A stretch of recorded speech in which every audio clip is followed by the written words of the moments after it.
បាទគ្រប់ជ្រាបសួរសួស្តីពុកម៉ែបងប្អូនយើងទាំងអស់គ្នាស្វាគមន៍សាជាថ្មីបងប្អូនចូលមកកាន់ការទស្សនានៅការបង្វិលកងឆ្នោតយួនសម្រាប់ថ្ងៃថ្មីរបស់យើងទាំងអស់គ្នាផងដែរ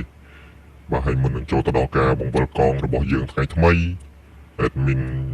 ក៏ដូចជាសូមបងប្អូនយើងជួយចុច like មេដៃហើយក៏ដូចជាបងប្អូនយើងថ្មីដែលអត់បានចុចជាវឬក៏ចុច subscribe កុំភ្លេចចុចជាវឬក៏ចុច subscribe channel របស់ admin ម្នាក់មួយផងដើម្បីតាមដាននៅ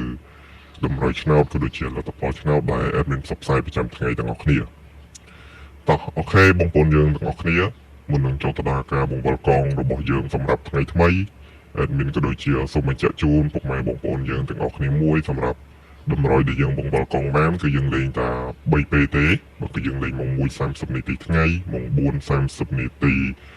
ល្ងាចនិងម៉ោង 6:30 នាទីយប់ណាពុកម៉ែបងប្អូនទាំងគ្នាបាទហើយសម្រាប់តម្រុយរបស់យើងគឺយើងធ្វើការបង្វិលនៅលេខតូចចំនួន3គ្រាប់លេខធំចំនួន2គ្រាប់និងលេខអូ admin នឹងកាត់ឲ្យបងប្អូនយើងចំនួន2គ្រាប់អូផងដែរតោះអូខេបងប្អូនទាំងគ្នាចឹងកុំឲ្យខាតពេលវេលាដល់ពុកម៉ែបងប្អូនយើងយូរយើងចូលទៅបង្វិលកងនៅឆ្នោតយួនកងវល់របស់យើងសម្រាប់ថ្ងៃថ្មីទាំងអស់គ្នាផងដែរតោះ